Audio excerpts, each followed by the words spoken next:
podcast with me, Mediara Karanok. As your host today, in this episode, we are going to talk about something that we use every single day, but maybe we don't really think about how it works. Yes, we are talking about computer networks, and today I'm not alone. I have an amazing guest speaker here, my friend Wulan Permatasari. Hi Wulan, how are you doing? Hi Matt, I'm doing great, thank you. I'm really excited to be here today and talk about computer networks because, let's be honest, your lives won't completely stop without them. That is so true. I mean, right now we are connected to the internet, which is the biggest network in the world. But for a start, can you explain to our listeners in a simple way what actually is a computer network? Sure. So basically, a computer network is a collection of computer servers and other devices that are connected to each other. The main purpose is to share data and resource. Think of it like a highway system inside of cars. We have data packets moving from one device to another so we can send email, stream video, or share files instantly. That's very clear analogy. A highway for data. Now I know there are different types of networks out there, like LAN, WAN, and MAN. Can you break them down for is critically what's the real difference in the academic or practical world?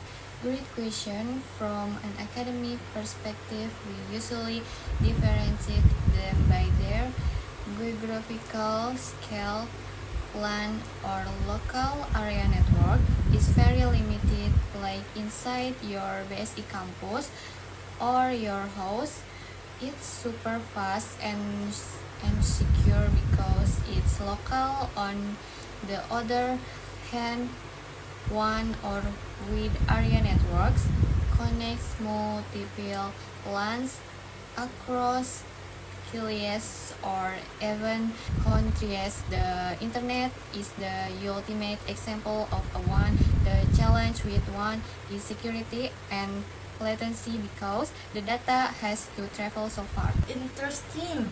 So LAN is local and fast, while one is global but more complex. Speaking of challenges, what do you think is the biggest issue in the computer networks today?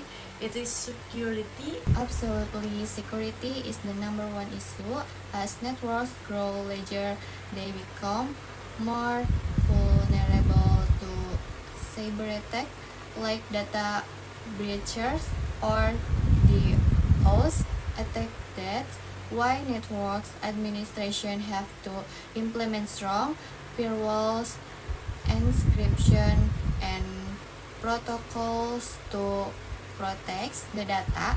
It's a non-stop battle between security experts and hackers.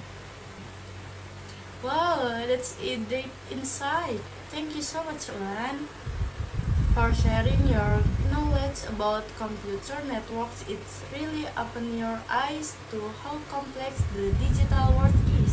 My pleasure. Alright, listeners, that's the end of our first topic. But don't go anywhere because we are going to switch roles now.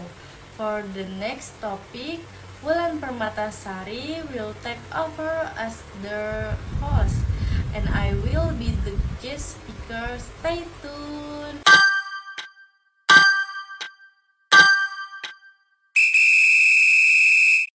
Welcome back to the second segment of Tech Talk podcast. Now I'm talking over the microphone as your host, and I'm here with your previous host, Wulan Permatasari, who is now sitting in the guest chair ready for the next topic.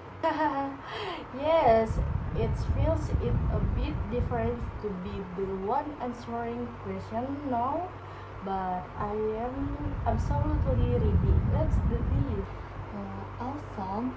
So your second topic is highly relevant, your current word, artificial intelligence or AI. Everyone is talking about ChatGPT, automation, and smart assistant, but academics speaking, what is AI actually doing to your social right now? Well, AI is basically the simulation of human intelligence by machine. It allows computers to learn from data, reason, and make decisions. Right now, it's transforming every industry. In education, it helps personalized learning.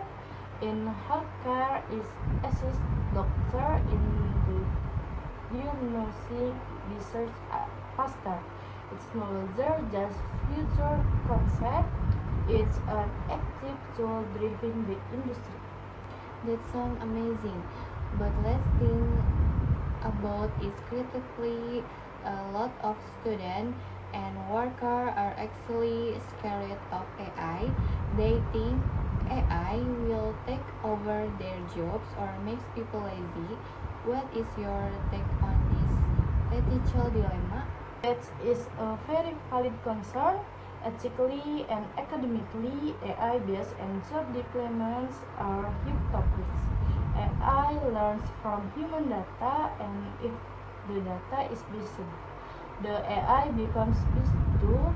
Regarding jobs, yes, AI will replace routine, repetitive tasks. However, instantly shows that the technology also creates new jobs. Instead of fearing it, we need to learn how to collaboration with AI. It should enhance human capability, not replace human critical thinking.